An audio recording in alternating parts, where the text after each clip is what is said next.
السلام عليكم.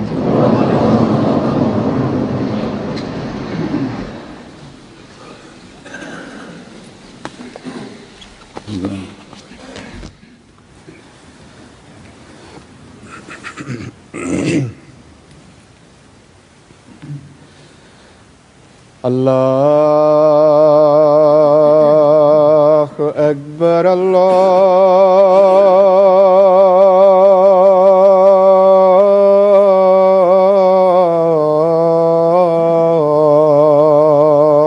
أكبر الله أكبر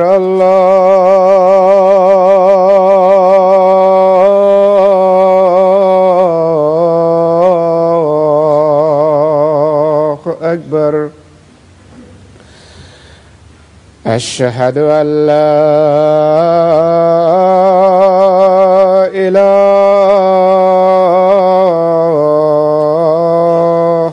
إلا الله. أشهد أن لا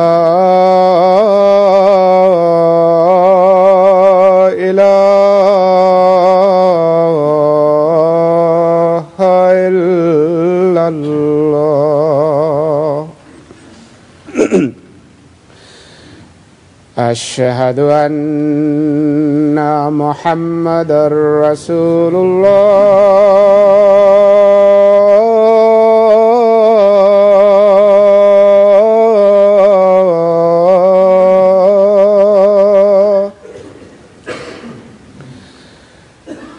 أشهد أن محمدًا رسول الله. حي على الصلاة.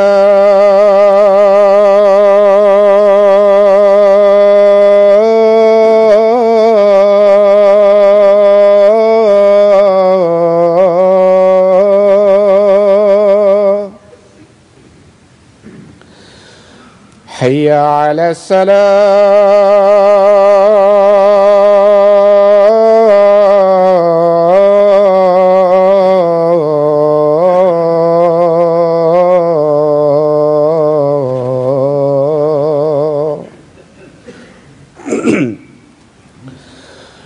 حي على الفلاح.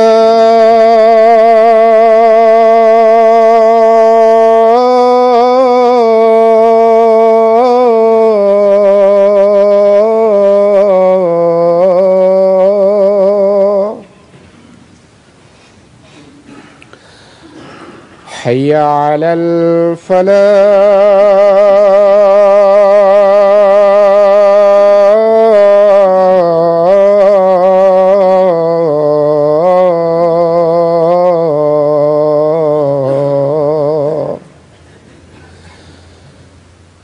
الله أكبر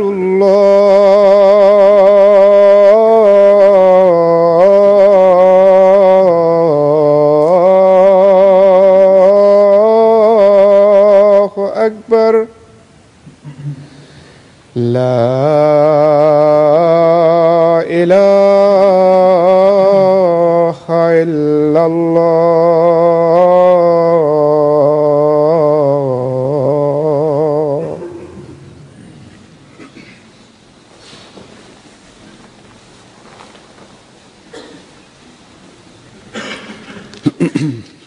السلام عليكم ورحمة الله.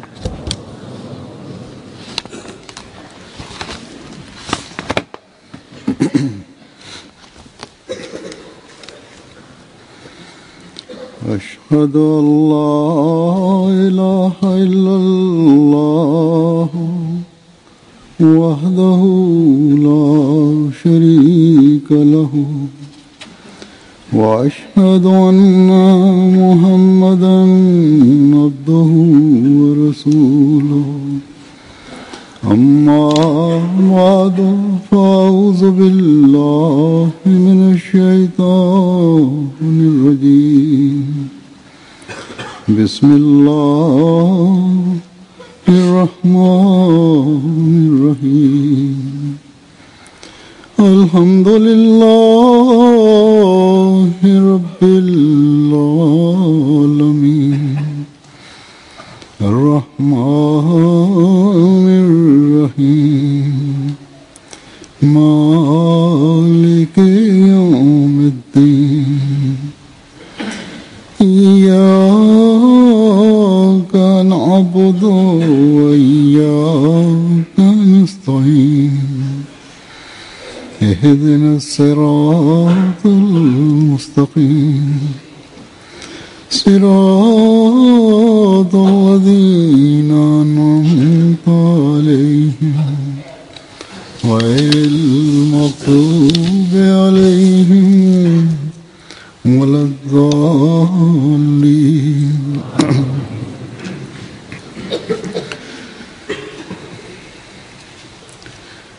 आज के खुतबे के लिए भी मैं पेशगोई Wir beginnen mit der Übersetzung der Freitagsansprache von Huzur Akbar. Huzur sagt, ich möchte auch in der heutigen Khutbah, ich wollte auch für das heutige Thema, für die Khutbah, das Thema der Prophezeiung von Musleh Maud erklären und habe mir vorgestellt, im Allgemeinen präsentieren wir das immer. Wir erklären dann immer, was die Errungenschaften von dem Musleh Maud gewesen sind.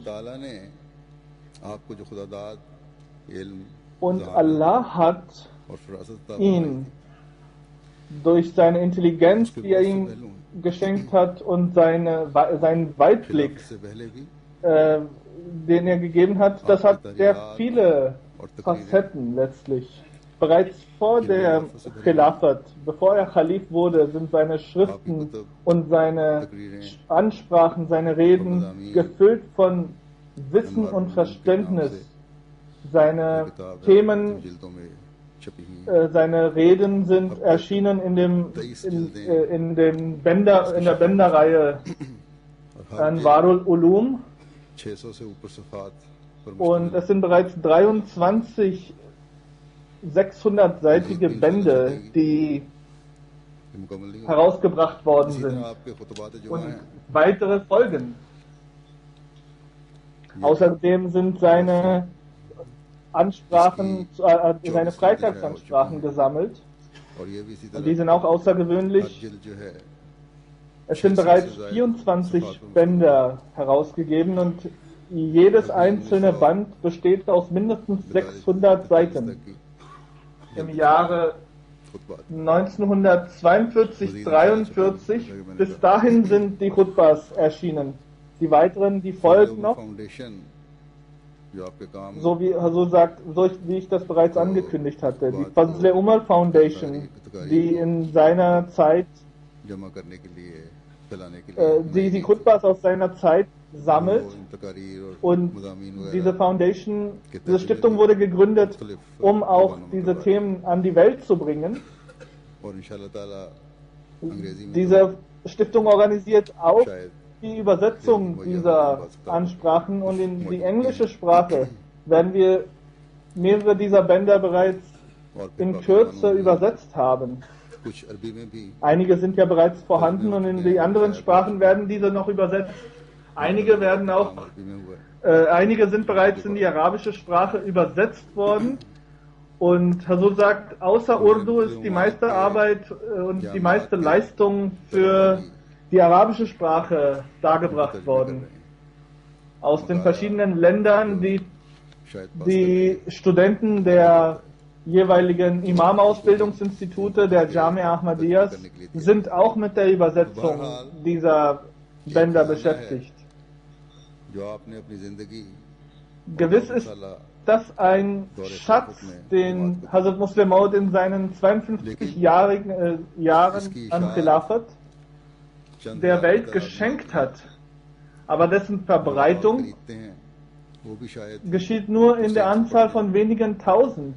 Die Menschen, die das erhalten, es ist nur eine kleine Zahl von denjenigen, die diese tatsächlich lesen, und es sind Hunderttausende von denjenigen Naumobain neu hinzugekommenen und von denjenigen, die jetzt heute die neue Generation prägen, die nicht mal Urdu lesen oder verstehen können. Daher ist die Anzahl derjenigen, die Zugang dazu haben, relativ gering. So sagt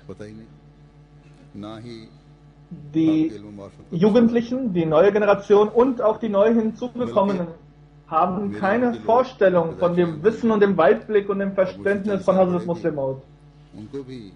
Und so sagt die Menschen, die Mitglieder der Jamaat, die in meinem Alter sind und vielleicht auch ein paar Jahre älter, sie haben diese Ansprachen nicht selbst gehört oder waren zu dem Zeitpunkt noch zu klein, sie können sich das auch meistens nicht vergegenwärtigen. Wenn wir diese Zusammenfassungen und diese Schätze lesen, nur dann werden wir die Tiefe seines Wissens und auch die Erfüllung der Prophezeiung, dass er von dem diesseitigen und jenseitigen Wissen erfüllt sein wird, als Exempel vor uns geführt bekommen. Und dieses Wissen kann auch uns bereichern, unser Herz bereichern. Video und Audio war zu dem Zeitpunkt nicht sehr verbreitet. Es sind in den letzten Jahren ein, zwei Ansprachen festgehalten, aber die Aufzeichnung ist mit der Zeit sehr schwierig zu verstehen und die Stimme ist nicht mehr richtig zu hören. Und auch die Art und Weise, wie Hazur gesprochen hat. Die Aufnahme dessen zeigt nicht die majestätische Erscheinung, in der er diese Ansprache gehalten hat. Weitestgehend vorhanden, weitestgehend deswegen, weil viele mitgeschrieben haben, aber diejenigen, die Stenografen, die das mitschreiben, haben manche Notizen nicht vervollständigen können oder das sind nicht vollständige Sätze, die sie geschrieben haben. Manche Dinge sind nicht hineingeflossen in die Notiz. Aber anstatt dass heute nur über oder ausschließlich über die Prophezeiung gesprochen wird, sagt Hazur, habe ich mir überlegt, dass ich eine Khutbah von Hazrat Muslim Maud entsprechend der Zeit, die wir heute haben, hier vortragen. Die Khutbah, die Ansprache, die wir herausgesucht haben, die hier herausgesucht wurde, lenkt die Aufmerksamkeit auf Allah, Allmacht Allahs und dass genau dies geschieht, was er möchte. Das Thema wurde deswegen auch ausgewählt, weil auch heute, wenn wir die Zeichen Gottes sehen möchten, nur sehen können, wenn wir uns dieses Thema vor Augen führen und demnach handeln. Das ist die Ansprache vom 10. April 1942. Und Hazrat Muslim Maud fängt damit an, ich habe die Mitglieder der Jamaat auf kontinuierliche Duas hingewiesen und von den Freunden, von den Mitgliedern der Jamaat sind verschiedene Briefe zu mir gekommen und ich verstehe, dass in der heutigen Zeit des Unheils, es war eine Kriegszeit, dass die Leute die Absicht haben, auch heute Dua zu machen. Dafür gibt es einen Eifer. Aber nur für ein Thema zu beten reicht nicht. Das Dua für ein Thema reicht nicht. Und Hazur sagt, auch heute ist das Zeitalter ähnlich. Und Hazrat Muslim Maud hat geschrieben, obwohl die Menschen die Aufrichtigkeit in dem Gebet suchen sollten, tun sie dies nicht. Die Tiefe des Gebets ist nicht vorhanden. Es ist notwendig, dass Männer, Frauen und Kinder ihre Absichten und ihre mentale Einstellung auf Dua ausrichten. Diese Ausrichtung, diese neue Ausrichtung kann nur dadurch geschehen, dass eine Gewisshaftigkeit und ein Glaube in dem Gebet liegt. Derjenige, der nicht fest glaubt, dessen Dua wird nicht akzeptiert werden. Natürlich kann es ab und zu sein, dass sein Gebet als Beispiel, um ihn zurechtzuweisen, akzeptiert wird, um in seinem Herzen Standfestigkeit zu sehen, aber Die Regel besagt, dass nur derjenige sein Gebet hören कानून के तौर पर lassen kann, उस शख्स की दुआ wo es auch होती है, diesbezüglich im जिसके Koran दिल में heißt, यकीन होता है कि खुदा मेरी सुनेगा। चुनांचे wer कुरान ist करीम में अल्लाह ताला derjenige, फरमाता der है, von demjenigen, der nicht glaubt, कि मुस्तकिल sein दुआ कौन सुनता है? Mustar ist das Wort, einer, der von allen Seiten अल्लाह ही सुनता है। और मुस्तर के मानी अरबी ज़बान में geschoben ये wird होते हैं, und genau nur in eine Richtung gelenkt worden ist. Das ist einer, den man Muster nennt. Er sieht in alle Richtungen nur Feuer. Er sieht nach rechts und sieht Feuer. Er sieht nach links und sieht Feuer. हर तरफ आग Sieht देखता nach hinten und sieht Feuer. दाएं देखता Und है, wer ist es, तो der उसे आग dessen नजर Gebet आती है। erhört? Das ist ausschließlich अपने Allah. बाएं Wenn er nach देखता है, unten उसे आग guckt, नजर आती है। sieht er Feuer. Wenn er nach oben guckt, sieht er Feuer. Und nur vor ihm तो उसे आग नजर sieht आती er die Richtung. Das ist die einzige Richtung, wo er sieht, wo kein Feuer ist. है। सिर्फ एक जहत उसके सामने Und alle anderen Richtungen, da sieht er nur Feuer und droht zu verbrennen und bewegt sich in die Richtung. Und dort, denn dort sieht er den और Frieden. सब जगह उसे Daraus kann man verstehen, dass das Wort Muster एक तरफ die Gewisshaftigkeit नजर आता है। voraussetzt. Muster heißt nicht nur, dass er in seinem कि Herzen मुस्तर के मजमून में Schwierigkeiten empfindet oder Angst hat, जरूरी है sondern aus Angst oder Unbehagen in seinem Herzen. Ohne zu glauben, bewegt er sich in irgendeine Richtung बाज़ दफ़े एक und शख्स weiß इतिहास nicht, में ob dort, wo er sich hinbewegt, बगैर इस यकीन के कि जिस तरफ वो जा Frieden रहा है, finden wird. Manch einer aufgrund der Angst und बल्कि बाज़ लोग der außergewöhnlichen Kontrolllosigkeit und Ohnmacht ihren eigenen Emotionen gegenüber बच सकते। bewegen sich in die eine Richtung und महज इस्तिरार erleiden dort दिल में पैदा Schwierigkeiten. होना इस्तिरार पर दलालत नहीं करता। Istirahat entsteht nur dann, wenn aus allen Richtungen man वही nicht हालत दलालत किया करती है einen जब चारों Weg, einen तरफ Ausweg एक जगह sucht, इंसान nur in einen einzigen. ना आती हो और एक Istirahat तरफ heißt deswegen ausschließlich, dass aus allen Richtungen इस्तिरार की ना सिर्फ Schwierigkeiten auf einen einprallen und eine Richtung sichtbar ist, wo man sich gewiss sein kann, dass dort kein Feuer ist. Und wenn man das Gebet in dieser कि वहाँ आग नहीं, Standfestigkeit तो वो darbringt, दुआ dass der Mensch sich vor Allah niederlegt und das जिसके करते वक्त Gewissen बंदा इस रंग में und es ihm für ihn gewiss geworden ist, dass außer Allah es für ihn keinen Ausweg gibt, dann werden seine Gebete erhört. यही वो मुस्तर की हालत है जिसे रसूल करीम सल्लल्लाहु अलैहि वसल्लम Der heilige Prophet Muhammad sallallahu alaihi wasallam hat gesagt, कि ला मलजा O Allah, मिनका इल्ला इलैक deine Prüfungen und deine Schwierigkeiten, für die gibt es keinen Ausweg. Und es gibt keinen Platz, dass man Angst haben kann, außer dass ich meine Augen schließe und mich zu dir schnelle, sofort zu dir komme. Das ist La Man Ja'a, also die Worte im Arabischen. Das ist der Zustand, der im Koran beschrieben worden ist. Wenn es im Koran heißt, Allah yuridu mustarra yadaha, O sagt, wer ist derjenige, der das Gebet eines Muster erhört? Muster ist derjenige, der niemand anderes als anbetungswürdig und auch ausrichtungswürdig außer Allah erkennt. Es ist ausschließlich Allah, der seine Gebete erhört.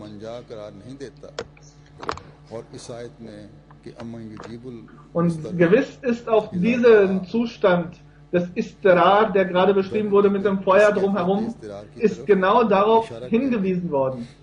Das ist die Auslegung dieses einen Koranverses und nachdem Hazrat Muslim Maud nach dieser Auslegung und der Deutung dieses Koranverses sich das fortgesetzt hat, hat er verschiedene Zustände des Muster erklärt. Dabei hat er verschiedene Beispiele und Ereignisse erklärt. Also sagt, die Prüfungen auf dieser Welt, die Istirar, sind sehr außergewöhnlich, sehr vielfältig. Hier werden Muster ernannt und auf der Welt kennen wir verschiedene Muster. Es gibt verschiedene Menschen auf der Welt, die sich dazu zählen können und sie wissen, und es ist für uns gewiss, dass einzig Allah der Ausweg für sie ist. ही हर Und nur मुसीबत Allah का hat die Macht, मगर उसके दिए हुए deren इनाम के Ausweg zu मातहत verbessern. Wenn zum Beispiel कोई ein बंदा भी armer Mensch उनके इज़्तिरार को seine, बदलने की ताकत रखता है। seine Kleidung kaputt कोई gemacht गरीब hat, आदमी है, उसके कपड़े फट जाते हैं, oder ein उसे नजर anderer, नहीं आता und कि er कपड़े कहाँ weiß से keinen Ausweg, wo kann er sie reparieren oder wo kann er क्योंकि was बात bekommen, होता है, und da सिर्फ kommt होता ein है, anderer und repariert ihm das oder näht ihm das. दरिया होता है, कोई भी हो, वो उसको बनवा देता है। Das sind Zusammenfassungen, sagt Hazur, weil das war eine sehr, sehr lange Ansprache gewesen. Und der reiche Mann, der zu ihm geschnellt ist und ihm neue Kleidung gekauft hat, das ist, er hat durch Allah, der hat durch Allah diese Hilfe erhalten, der Arme.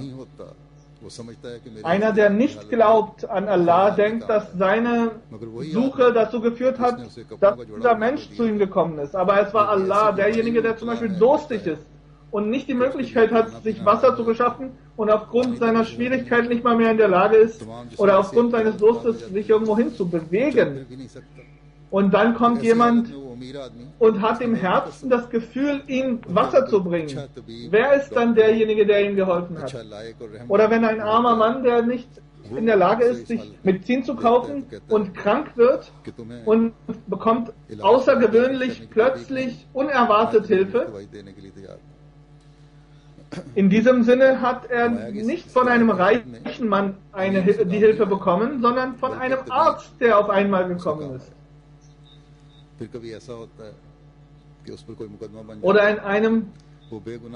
in einem rechtlichen Verfahren ein armer Mann, der nicht in der Lage ist, sich Rechtshilfe und Rechtsbeihilfe zu holen, muss sich vor der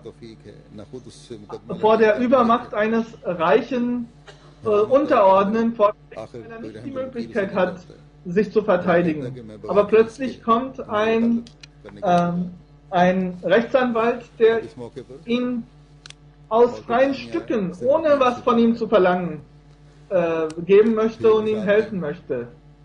Wenn verschiedene Menschen in verschiedenen Situationen einen Menschen helfen können, sagt Allah,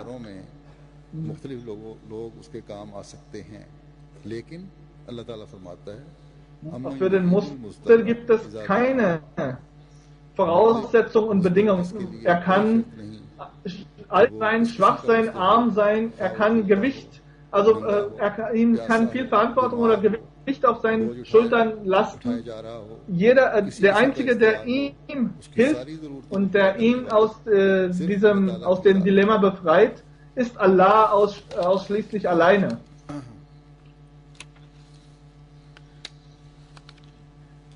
Eines jeden Musters Bedürfnis wird nur von Allah erfüllt. Auch ein König kann bei manchen Dingen nicht helfen. Wenn einer schwer krank ist, was kann ein König ihm helfen? Was können die Soldaten und das Heer eines Königs ihm helfen? Es ist ausschließlich Allah, der die Allmacht hat, auch über die Krankheit, der ihm helfen kann. Jemand, der durch einen Wald läuft, wo plötzlich ein Löwe oder ein blutrünstiges Tier ihn angreifen kann. Kann ein König ihn schützen? Kann der Sohn des Königs ihn schützen und beschützen? Wenn plötzlich ein Leopard oder ein Wolf ihn angreift, dann kann es ausschließlich Allah sein, der ihm hilft. Kein anderer Mensch. Solange der Mensch nicht die Gewissheit hat, dass in jeder noch so schwierigen Situation nur Allah ihm helfen kann, dann kann er sich nicht als Muster, das ist diese Stufe, da kann er sich dazu nicht zählen. Das ist ein Begriff aus dem Koranvers, der eingangs erwähnt wurde. Es ist ein Ereignis aus der Zeit, wo Pakistan und Indien noch vereint waren und das englische Königreich dort herrschte. Und in Indien, also Muslim sagt, in Indien leben verschiedene Völker, die nicht so mutig sind, dass sie an Kämpfen teilnehmen.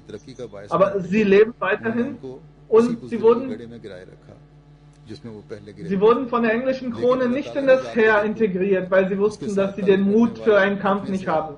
Aber wenn Allah diese Völker verändern möchte, dann sind diese Menschen plötzlich bereit, dass in ihnen eine Kraft, ein Eifer, ein Engagement heranwächst, dass die Menschen staunen. के अंदर ऐसी ताकत In den arabischen Ländern wissen wir, दुनिया हैरान रह जाती है dass अब मुसलमानों की es niemanden gab im arabischen Raum, dass kein einziger Araber bereit war, unter einem König zu arbeiten, und jeder einzelne Stamm hat unabhängig gearbeitet. कबाइल के सरदार अवाम से Aber मशवरा लेकर काम करते थे और हर manch eine Familie, Großfamilie oder ein Stamm war von 1000, 2000 oder 3000 Menschen und कोई कबीला in Mekka lebten mehrere tausend, कोई कबीला 3000 10.000 bis 15.000 Menschen. मक्के की Es war dort kein Schutz, keine Polizei, keine Ordnung. फिर उनमें कोई निजाम न Man konnte nach keiner Ordnung irgendwie कोई सिपाही न था einen Polizeiapparat einführen, der auf die Menschen aufpasst. और सिपाही Es war kein System in diesen Leuten vorhanden, एक ऐसी कौम keine Ordnung vorhanden. In dieser Situation ist der heilige Prophet Nizam sallallahu alaihi wasallam erschienen und Allah hat ihn dort erweckt, ऐसी und in हालत में kürzester रसूल Zeit करीम hat er in seiner gesamten Zeit, wo er in Mekka gelebt hat, मगर बहुत ही थोड़े लोग etwa 100 Menschen von dem Islam überzeugt, und diese 100 Menschen, die an ihn geglaubt haben, इस्लाम लाए उनकी तादाद 100 के करीब बनती die Menschen in Mekka waren ohnehin, was auch das Weltliche angeht, sehr niedere Menschen, unterentwickelte Menschen. Sie waren auch im weltlichen Sinne, hatten sie keine große Macht oder Kraft.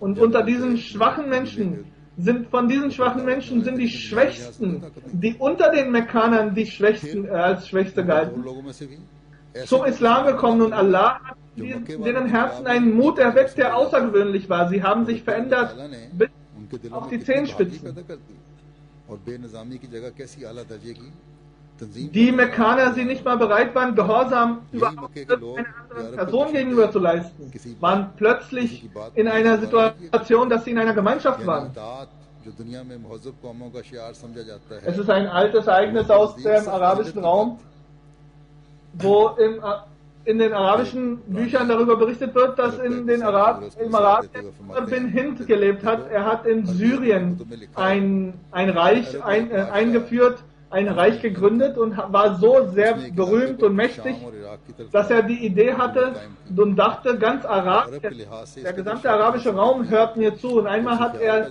den Menschen in den Tempeln gefragt, gibt es in Arabien, im gesamten arabischen Raum jemanden, der nicht करते हुए कहा mir gehorchen würde? Man hat gesagt, Amr bin Kusum würde dir nicht gehorchen. मासूम है Und er gehört nicht zu einer Kategorie von Menschen, die sich unterordnen. Und er sagte, okay, dann werde ich diesbezüglich etwas unternehmen, hat ihn eingeladen, hat ihm einen Brief geschrieben und hat gesagt, komm zu mir, ich möchte dich जो treffen. बादशाह ने अमर बिन Kulsoom Er ist dann mit einigen Menschen aus seinem Stamm zu dem arabischen König gekommen, und er hat zu dem Zeitpunkt im Zelt gelebt, und auch er ist dorthin gekommen und hat seine eigenen Zelte aufgeschlagen. Der König hatte ihm auch geschrieben gehabt, bring deine Mutter und deine anderen Verwandten mit.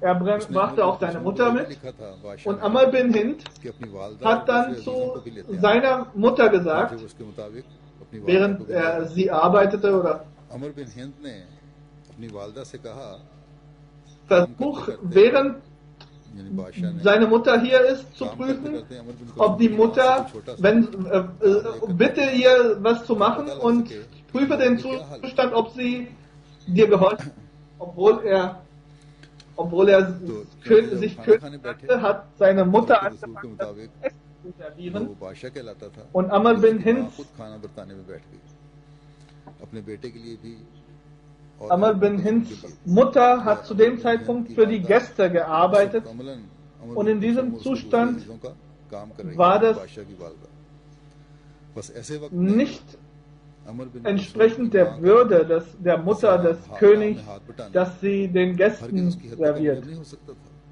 यानी बादशाह की माँ भी काम कर Und in diesem Zustand war es क्योंकि nichts बादशाह की माँ Problematisches, dass der Umar bin Kulsum, der Kulsum की माँ का हाथ बटाना seine Mutter, हर dass किसी को ऐसी sie बात ihr नहीं थी जो mithilft. उसकी शान और इज्जत के मुनाफी होती है मगर वाकया क्या होता है Und खाना während बरताते sie, वक्त एक थाल कुछ फासले पर पड़ा था während sie das Essen servierte, खाना बरताते बरताते उसे hat कहने लगी sie die Mutter des Gastes, desjenigen, der gekommen war, उसे ये भी जरूरत ना होगी कि hat उससे sie ज्यादा darum से काम ले gebeten, सके möchte sie denn काम करने के bitte लिए मगर तारीखों में die लिखा है einen Teller verrücken, damit sie das nächste Essen, das nächste Gericht कबीले के सरदार की वालदा से ये बात hinstellen कही kann. बादशाह की माँ ने वो कबीले की Und सरदार खड़ी हो माँ खड़ी हो गई और Amr उसने bin जोर से Kulsum पुकारा hat zu dem शुरू कर दिया। Zeitpunkt das Essen mit dem König zusammen eingenommen und jemand schrie, oh Amr bin Kulsum, बादशाह के साथ खाना deine Mutter hat ihre Würde verloren. Als, खाने की वजह से उसे als er die Worte seiner Mutter vernahm, उसने अपनी माँ की आवाज को सुना उसने अपनी माँ से ist जाके er बोली, sofort "ये hingeeilt, क्या तो हुई है वो घबरा कर खड़ा हो गया और इधर उधर देखने लगा कि क्या hat dort ein Schwert gesehen in dem Zelt, hat dieses Schwert genommen und hat sofort den König ermordet. Die Araber waren nicht bereit, Gehorsam zu leisten, aber unter diesen Menschen sehen wir, dass in der Zeit, wo der heilige Prophet Muhammad sallallahu alaihi wasallam erschienen ist, die Menschen sich verändert haben. Und unter diesen Menschen war auch Hazrat Abdullah bin Masud ein gebildeter Mann. Und als der heilige Prophet Muhammad sallallahu alaihi wasallam in der Moschee war, aus irgendeinem Grund hatte der heilige Prophet Muhammad sallallahu alaihi wasallam darum gebeten gehabt, dass alles. Und Hazrat Abdullah war noch unterwegs.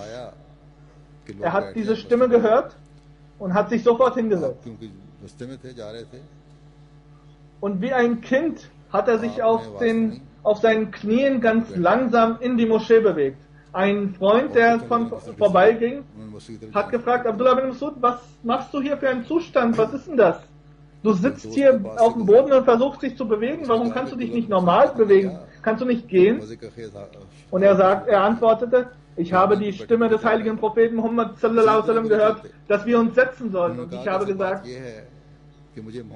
ich habe mir gedacht, wer weiß, ob ich dort lebend ankommen werde oder nicht. Und ich möchte nicht zu denjenigen zählen, die sterben, während sie den heiligen Propheten Muhammad sallallahu alaihi wasallam nicht ihre Gehorsamkeit gezeigt haben. Vergleichen Sie dieses Ereignis mit dem Ereignis von Amr bin Kulsum, wo der König ihn einlädt und seine Mutter dabei ist und die Mutter des Königs erwartet eine ganz kleine Beihilfe und Unterstützung,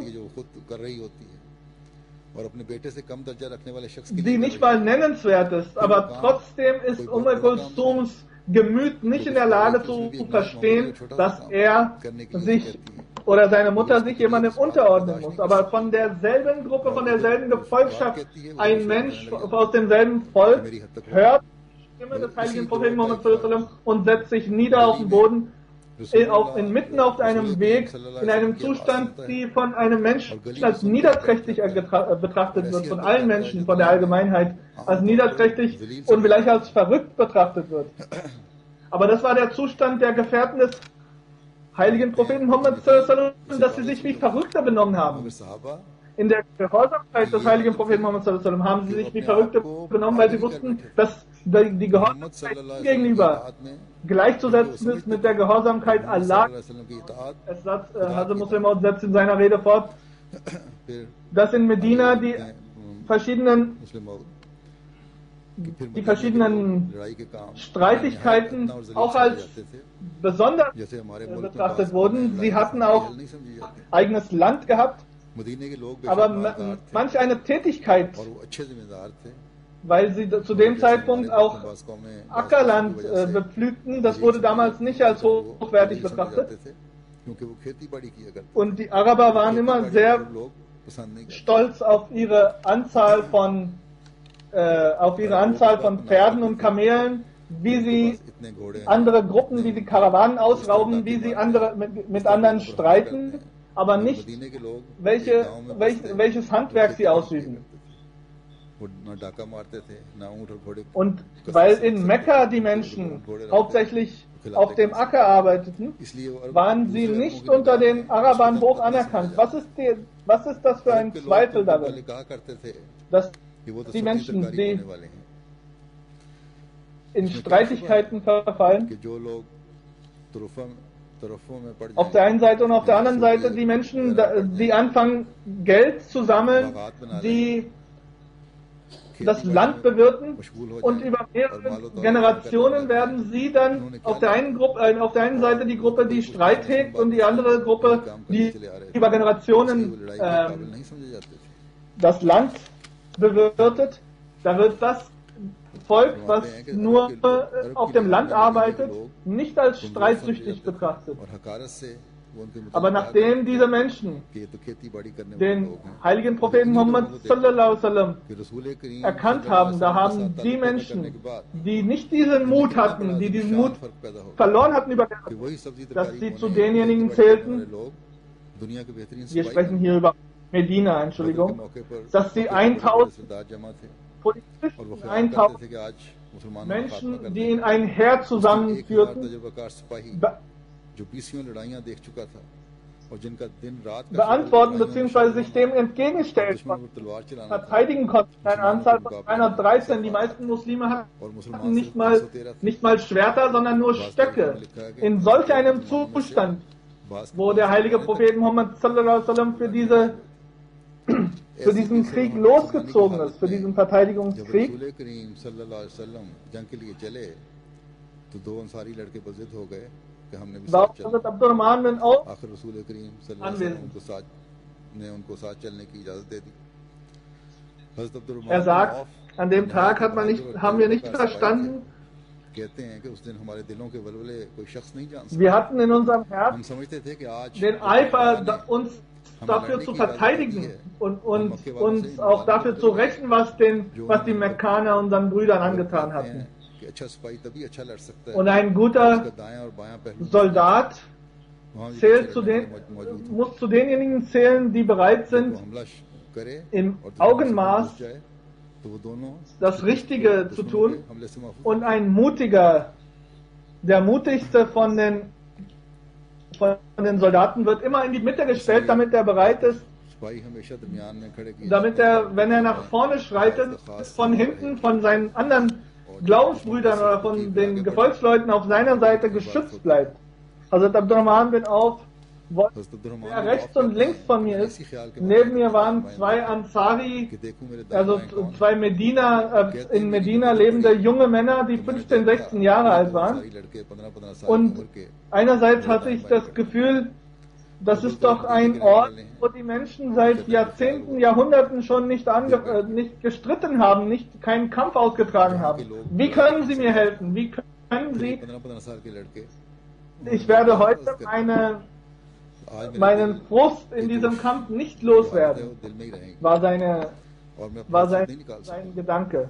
Aber bereits als er diesen Gedanken, कहते हैं कि als er diesen Gedanken hatte, hat er gesehen auf der rechten Seite, hat der junge Mann gefragt, ganz langsam, मैंने मुड़कर उस लड़के की तरफ देखा und क्या fragte, कहना चाहता है। Onkel, wer ist denn derjenige Abu Jahl? करीब लाया Mein Herz sagt, ich möchte mich dafür rächen, was er dem heiligen Propheten Muhammad sallallahu alaihi wasallam angetan hat. Und als ich auf die andere Seite blickte, hat er auch, der junge Mann, तो der Jugendliche hat auch gesagt, दूसरी तरफ oh Onkel, wer ist derjenige, der den heiligen Propheten Muhammad sallallahu alaihi wasallam Schmach zugefügt hat? Mein Herz erwartet von mir, dass ich mich dafür räche. Dieses Gefühl, sagt er, hatte ich nicht, dass ich den Abu Jahl, der Anführer dieser अब कहते हैं कि मेरे दिल dieser में Soldaten, dieses Heeres von den Mekkanern ist und dass viele है और लश्कर के दरमियान में है schwer bewaffnete Kämpfer um ihn herumstehen würden, dass ich ihn angreife. जंगजू किस्म Ich habe ihn den Jugendlichen, den jungen Männern gezeigt, die beiden Kinder, das waren fast Kinder noch gewesen, बहरहाल कहते मैंने इशारा sie hatten den Wunsch, dass wir uns da, दोनों बच्चों की ख्वाहिश थी und sie wollten कि मैं इस नेमत Sie wollten das als Trophäe sehen, dass sie die Trophäe dafür sehen, dass sie diejenigen sind, die Abu Jahl मुझे ही मिले कि कि मैं गलत करने वाला बनूं। sich gegenüber Abu Jahl dafür gerecht haben. Und मगर इनको also Muslim sagt, dass Hazrat Abdurrahman bin Aufs Zustand gewesen ist, dass er sehr viel Angst hatte. फरमाते हैं कि अब Aber er hat nicht erkannt, dass der Glaube in diesen Jugendlichen einen Zustand hervorgebracht hatte, den sie vorher nicht kannten. Deren Glaubensfestigkeit und Standfestigkeit war außergewöhnlich gewesen.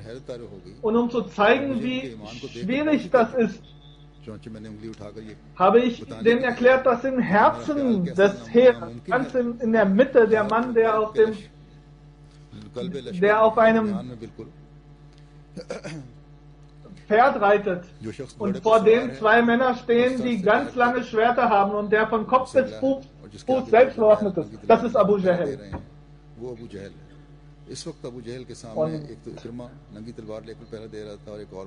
Und Hazrat Abdurrahman bin Auf sagt, Ikrama war zu dem Zeitpunkt einer von den besten Soldaten und sie standen mit ihren Schwertern vor dem Pferd, also vor den berittenen Abu Jahl. Und ich wollte denen erklären mit meinem Finger, wer das ist. Aber kaum war mein Finger nach unten geschnellt, sind die beiden Jugendlichen sofort direkt bis ins Herz vorgedrungen. Und bevor die Mekkaner erkannten, was passiert ist, haben sie Abu Jahl verwundet.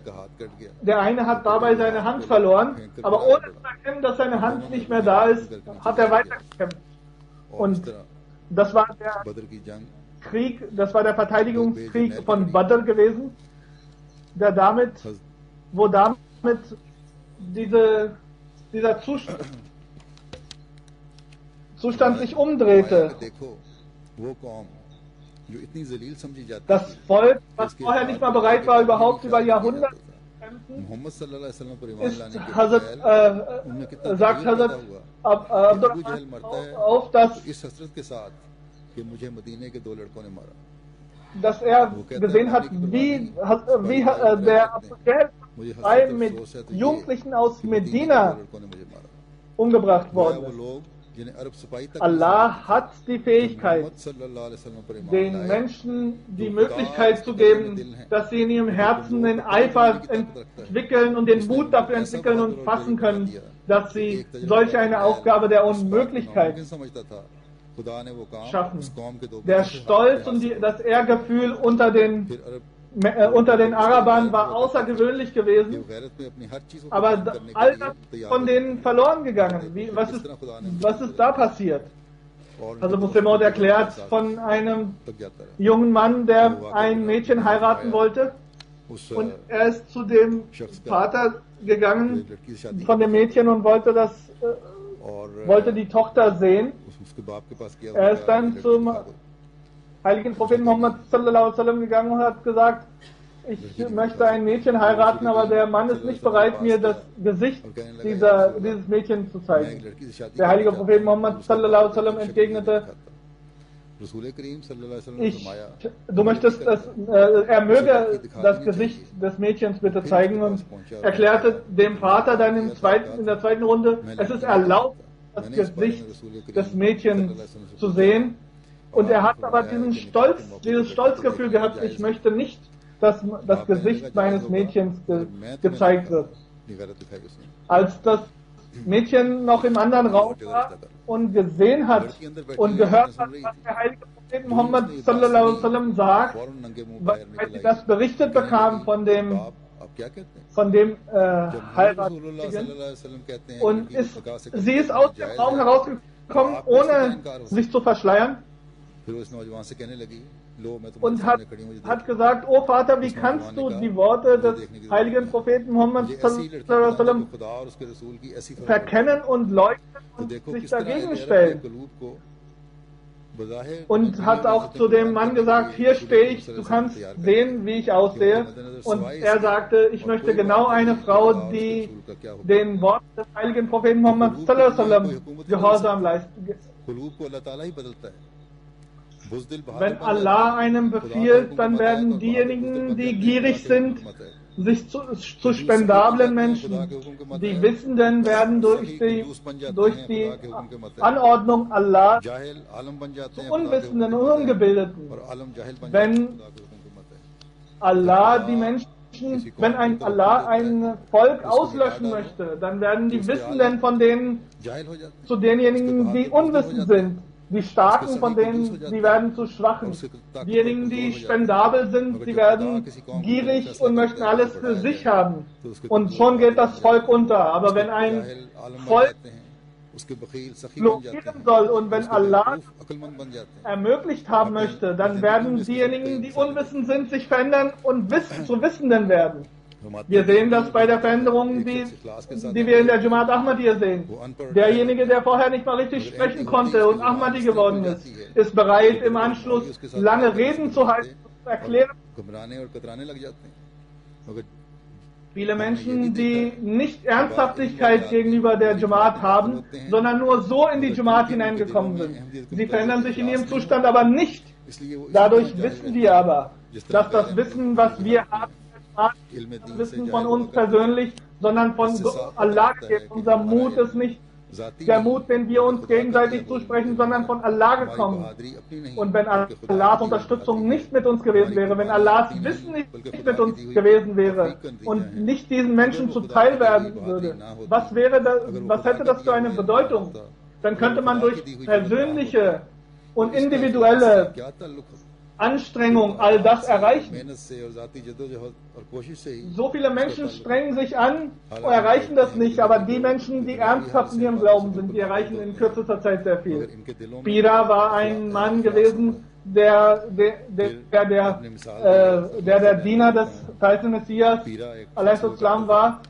Er war sehr grob in seinen Gedankenzügen, er wusste nicht viel.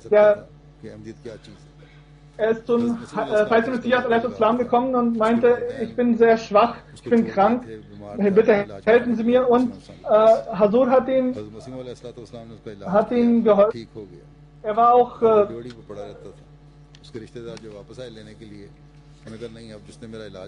er hat ganz einfache Arbeiten gemacht und als seine Familie kam, um ihn mitzunehmen, hat er gesagt, nein, derjenige, der mich geheilt hat, ich bin nur sein und ich bleibe hier.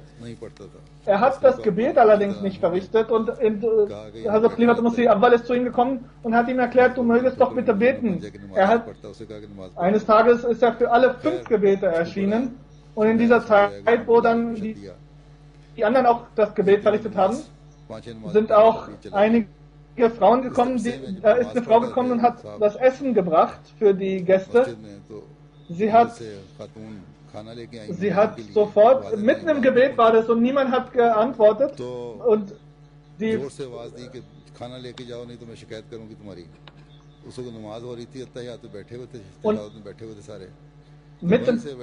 mitten im Gebet hat er dann gesagt, hat er laut gesprochen, und als er die Stimme gehört hat von der Dame, dass das Essen bereit ist, hat er dazwischen gerufen, warte bitte, ich möchte noch Astahiyato, das Gebet zu Ende lesen und dann erst komme ich zu dir. Da haben erstmal alle weil das so einfach gesprochen war, auch gelacht.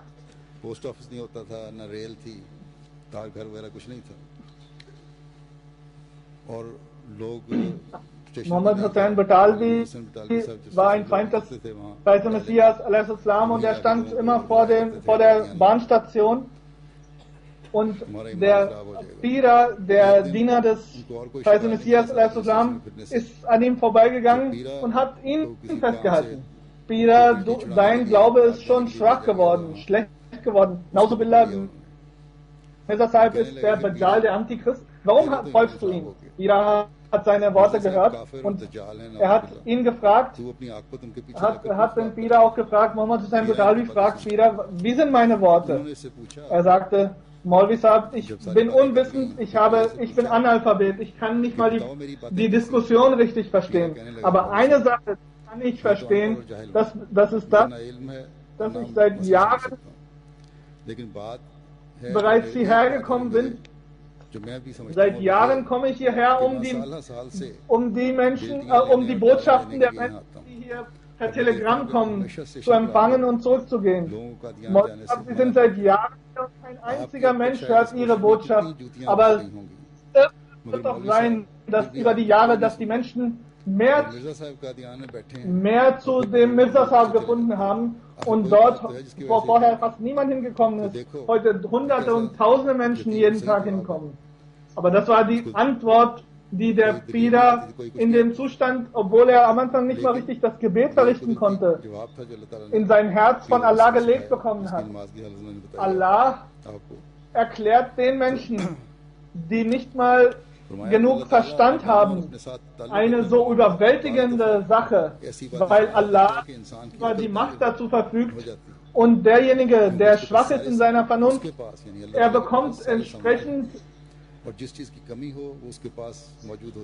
eine Veränderung. Derjenige, der nicht gesund ist, derjenige, der nicht spendabel ist, der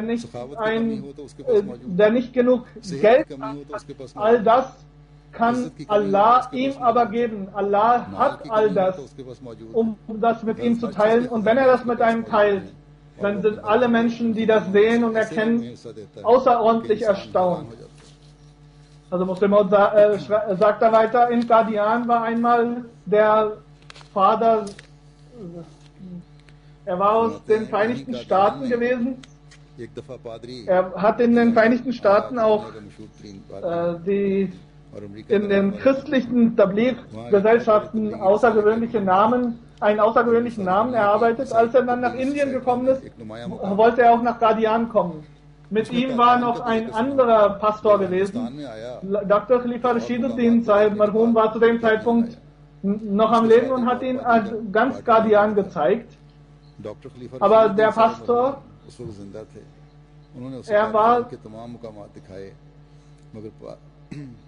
er konnte sich nicht zurückhalten und in Qadian war noch kein Komitee für die Organisation eines Dorfes.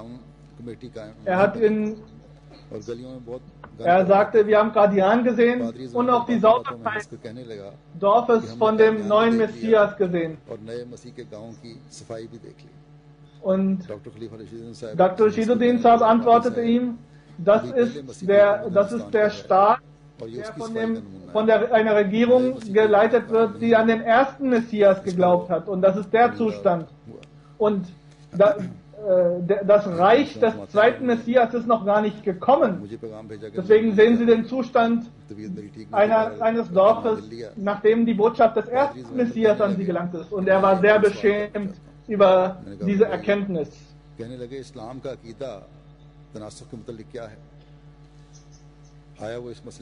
Jemand stellte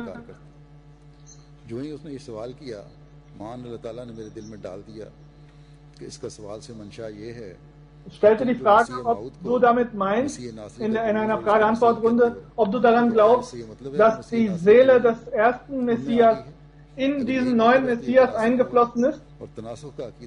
Und ich antwortete, nein. Das ist ein Ereignis aus dem Leben des heiligen Messias. Und er antwortete, er ist im Abbild genau in derselben Form wiedergekommen. Er sagte, wer hat erklärt, was die Frage war? Und ich wollte darüber die Antwort wissen, aber woher hat die Antwort so präzise gehabt? Was ist die zweite Frage? Wurde als Frage gestellt und er sagte, wie muss ein Prophet, was für ein Niveau braucht ein Prophet, um seine Botschaft zu erfüllen, um seine Aufgabe zu erfüllen? Und auch dort habe ich von Allah die Botschaft bekommen, was er meint. Ich habe gesehen, dass er meint, wie kann ein kleines Dorf, Qadian, Tabligh, in der ganzen Welt organisieren, wenn es die Aufgabe von dem Messias die ganze Menschheit zu erreichen, dann hätte er an einem Ort erscheinen müssen, wo es sehr einfach gewesen wäre. Aber unmittelbar danach hat Allah gezeigt, dass ich dazu antworten soll, O Herr Pastor, kann ein Prophet in Nazareth erscheinen? Und das war ein Ort mit 10 oder 12 Familien, die dort gewohnt haben. Und auch heute war der Zustand nicht groß anders. Aber danach gab es noch eine dritte Frage, aber die ist nicht mehr genau überliefert. Und alle 3 Fragen konnte Master Rashiduddin Sahib direkt dem Pastor unmittelbar beantworten. Obwohl er versucht hat, die Frage umgedreht und in einem schwierigeren Zusammenhang von außen zu stellen, hat Allah, Dr. Sahib, erklärt, dass wie er darauf antwortet, denn Allah weiß und Allah hat sich hat vor Augen, was passiert und was die Absicht der Einzelnen ist. Ein Maulvi fragte in einer Moschee, welcher Vers bestätigt die Wahrhaftigkeit des verheißenen Messias, Islam. Gewiss ist es richtig, dass jeder Vers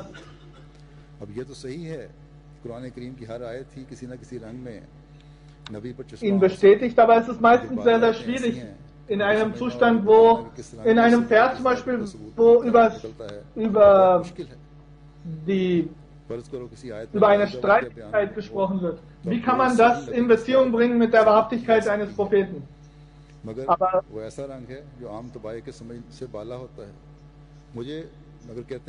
es war gewiss, dass derjenige, der ihm da antwortet, durch Allahs Erleuchtung die Antwort bekommt, wie er auf den Vers antwortet.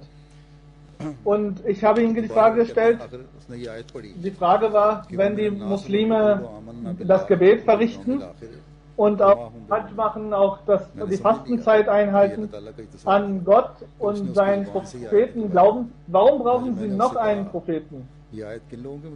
Und ich habe gefragt, über wen ist dieser Vers, den du gerade vorgelesen hast? Und dann bestätigt doch dieser Vers, die mit der Zunge sagen, dass sie Mu'min, Rechtgeleitete sind, aber in den Herzen sind sie nicht Mu'min. Im Koran heißt es, dass wenn man sich Mu'min nennt, rechtschaffen, dann ist man nicht automatisch rechtschaffen, sondern erst die Taten müssen darauf folgen. Erklären Sie mir bitte, das war die Antwort dann. Erklären Sie mir bitte, würde Allah die Menschen, die Muslime nicht recht leiten, wenn sie sich von ihrem wahren Weg abgekehrt haben und verirrt sind? Und das in Form eines Propheten? Also sagt, ich lasse jetzt einen Abschnitt noch aus. Und das alles kommt von Allah. Die Macht des Menschen ist sehr beschränkt, sie kann nichts machen. Haltet euch vor Augen, euch das gewiss, dass solange der Einzelnen das Gebet nicht in dem Zustand des Musters, die wir am Anfang erläutert haben, darbringt, dann kann dieser Gebet nichts fruchten. Es gibt Menschen, die den anderen Menschen helfen möchten, aber sie können ihnen nur Kleidung geben.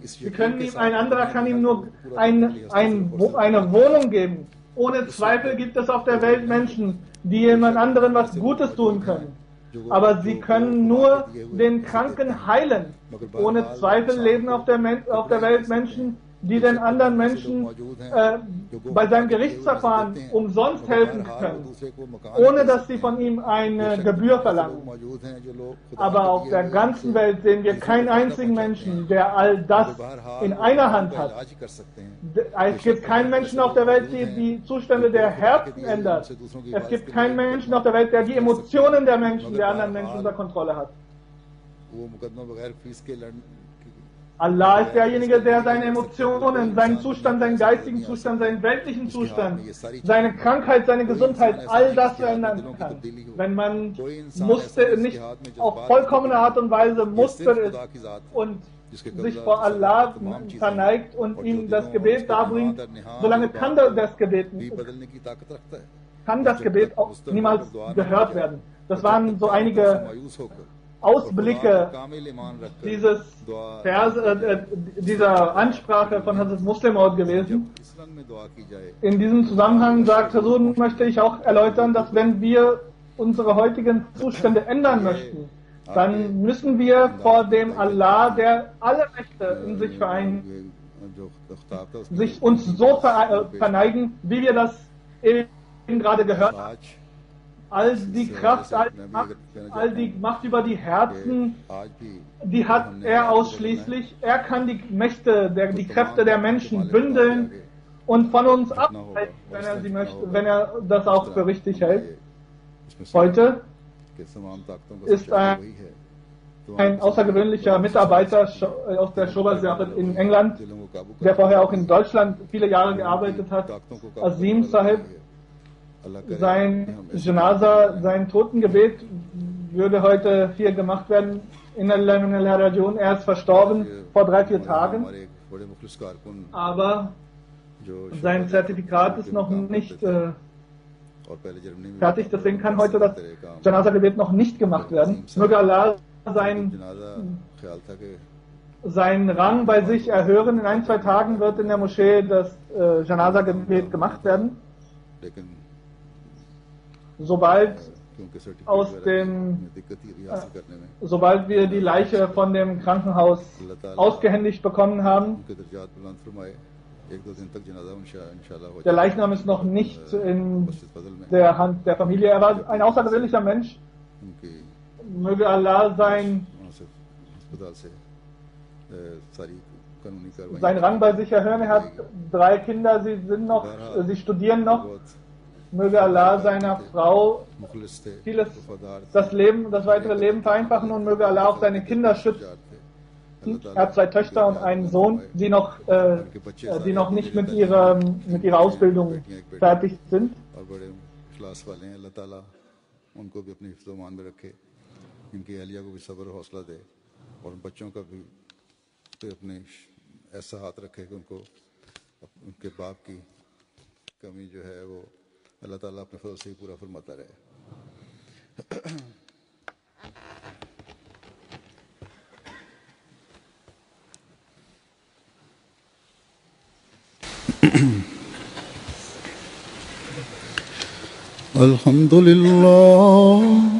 الحمد لله نحمده ونستعينه ونستغفره ونؤمن به ونتوكل عليه ونعوذ بالله من شرور أنفسنا ومن سيئات أعمالنا من يهده الله فلا مضل له ومن يضلل فلا هادي له ونشهد أن لا إله إلا الله ونشهد أن محمدا عبده ورسوله عباد الله رحمكم الله إن الله يأمر بالعدل والإحسان